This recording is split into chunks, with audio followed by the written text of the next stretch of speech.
let's use advisor loosely. When needed, I'm here for you guys, and that's something that we'll talk about tonight. First off, congratulations to all y'all on pledging KA.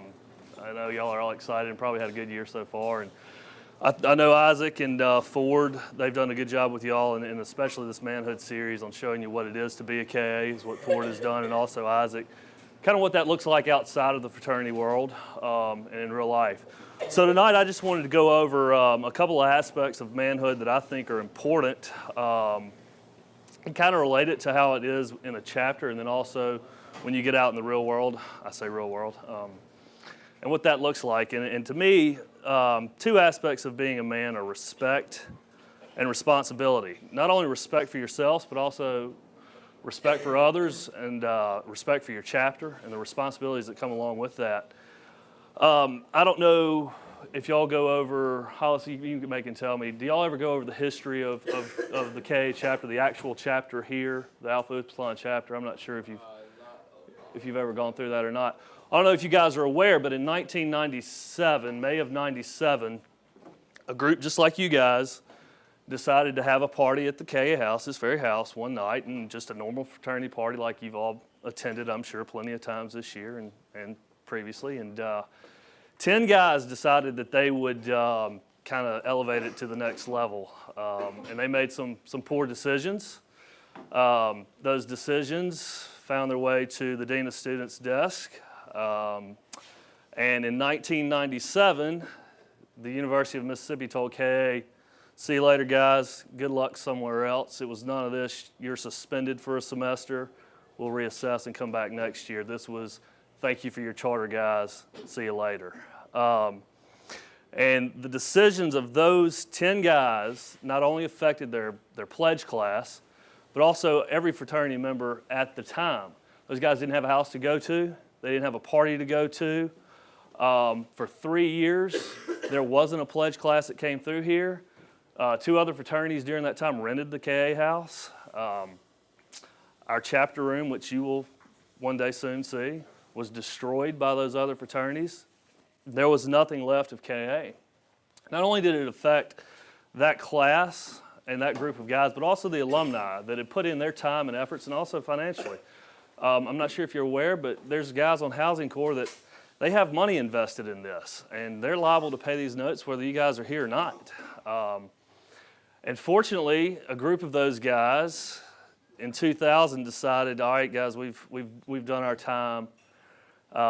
We think KA should come back on campus, and basically by bartering with the university, we were allowed to be rechartered and come back on campus. And it wasn't fun. There were stipulations to it. There were no house parties. There was not a kitchen. We didn't cook. We had Johnson Commons come in here and bring us food.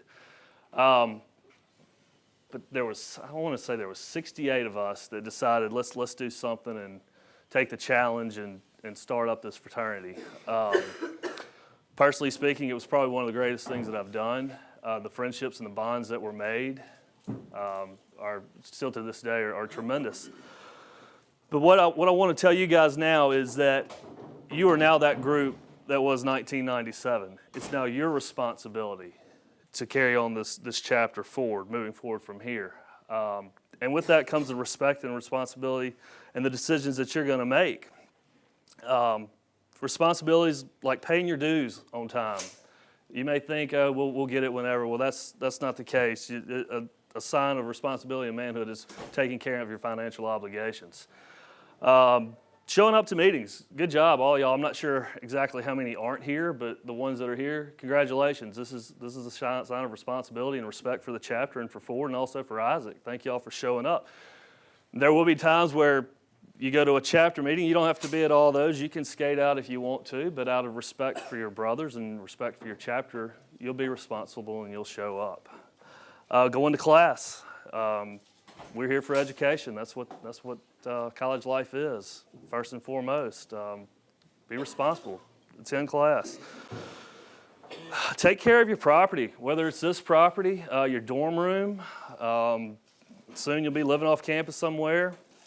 Pay your rent. Take care of the property. Don't go punching holes in the walls. That's disrespect to your house. Take care of things. Most importantly, take care of each other. The guy sitting next to you is responsible for you, and you're responsible for him. If you see him out of line, by all means, take it upon yourself to bring him back in. Be responsible at parties. Be respectful at parties. There will be times for all of y'all that you'll be able to make a decision one way or the other, whether it be right or wrong. Trust me, ask any of these guys that are actives. There will be times throughout your fraternity life that you'll have a choice to make. I'm not saying that parties don't have a good time, everybody. Have a good time at your parties. Enjoy yourselves. But also be responsible and respectful during those times. Leadership, that's a position that not all of you will have a role in leadership, and that's fine. Some of you will feel called to be a leader.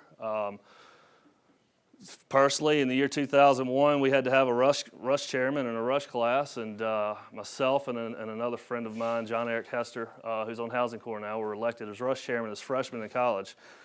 We didn't have any other choice. I wouldn't recommend it, but that's just what it was at the time. And again, our feet were to the fire, and I'll never forget, this leads me to my next point of respect for other people and their decisions, even though if you don't agree with them, I'll never forget. We pretty much threw all our eggs in one basket. We were going after this kid in Jackson that his dad was a KA, and he was our Robert Kimdichie. This is the kid that we got to have. He was going KA. His dad said he was going KA, and bid day came, and he wasn't KA. I didn't agree with his decision, but that's what it was. He later became a rush chairman at the fraternity that he pledged, and 3 years later, there was another rushie. I was a senior at that point, and another rushie that we had to get. At that time, it wasn't that important to me, but this kid we had to get. And the kid that had kind of shunned me the first time was also rushing this kid, and I remember sitting in the upstairs room, first one on the right. We go up the stairs there, talking to this kid, and told him, I need you to be a KA, and I'll remember bid day, not seeing him come up that hill, and that kid happened to be my brother. So you still respect the decisions that others make, whether you agree with them or not. And how does that apply to the real world? You're going to have a job one day. You're not going to like everything that your boss tells you to do. You got the choice to either be responsible and respect his decision, or you're probably not going to have a job. But those things play out. You'll see the things in life that play out through your fraternity life that will also carry over into the real world. Responsibilities of a family. I know this seems like a long way off for you guys, but I can assure you it was yesterday that I was sitting right here in 2000. And one day you'll have a family, and you'll have the responsibilities, and you'll respect your wife, and you'll respect yourself and your kids. And those are all things that you learn through pledgeship and through this manhood series that Isaac's been preaching on as well. And then after college, the responsibilities towards the chapter. I encourage you to stay involved. It doesn't have to be financially. If you feel inclined to give financially, by all means do so. There's talks of a new house. There's always something going on, and these guys would love to have money, but it can be with your time. In 2009, we were also kind of in the same situation we were after that 97 class, and there was a group of 10 or 12 of us that were asked to come back and kind of steer the ship. And in life, you sometimes don't have time for things like this, but out of respect towards the chapter, you do that. Things like tonight, respect for Isaac and Ford and what they're doing with you guys. It's my responsibility to Kay to come up here and share something that may affect one or two of you guys. Public speaking's not really my deal, but I'm happy to do it and enjoy getting to come up here and see you guys. With the scholarships that are involved, I'm not sure how detailed y'all have been with the Kelly and Will Banks story, but these guys would have been seniors this year. Is that right? The guys would have been seniors this year, and every year now, we have a golf tournament that's set up for them. It's a lot of fun. It's a way that you can give back to your fraternity. It doesn't have to be all your time, and it doesn't cost a lot of money, but it's just things that you can do. And stay connected with your pledge class, and stay connected with your friends, not only just inside your pledge class, but also out on campus, people you meet. There's a group of guys that you're not going to be best friends with everybody in your pledge class. You guys are enormous now. This was our whole chapter back in 2000, and you guys will make some good friends and spend time with them. Stay connected with them. A friend of mine and I, we hunt together all the time. We talk to each other once a week. Didn't know each other prior to KA. But respect each other and respect your house and enjoy your time while you're here. Again, we all will have decisions to make in life. It's what direction we choose to take with those decisions. We can be like the 10 guys in '97 and make a very selfish decision and say, this is what I want to do. Or we could be like the guys in 2000 that said, we're going to kind of have a sacrifice and we're going to go through the tough times. And frankly, guys, to see what it is today and knowing where we were then is very humbling and very gratifying. I'm very proud of what we did, and I'm very proud of you guys. So continue the tradition and continue it going, but take care of each other. That would be my biggest challenge to you. As a man, we're responsible, and we take care of our brothers. Any questions? Anything you want to talk about? Y'all are silent. Isaac, you want to say anything? Yeah, I'll on top of that? I appreciate you, man. Thanks so much.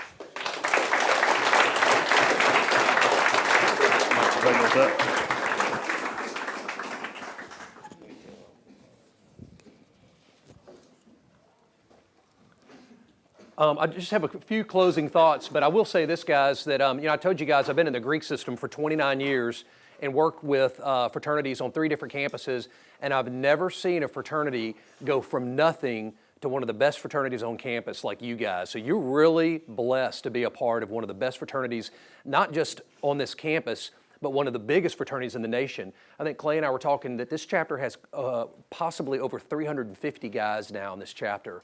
And in some campuses, that's like half the Greek system, or half the guys in the Greek system. So you guys are really blessed to be a part of a good pledge class. But let me tell you about a couple things that I don't want to see happen to you. 2 quick stories. 10 years ago, I was driving down the highway late one night and saw a car flipped over on the side of the highway, and it was pretty clear that whoever was in the truck was dead.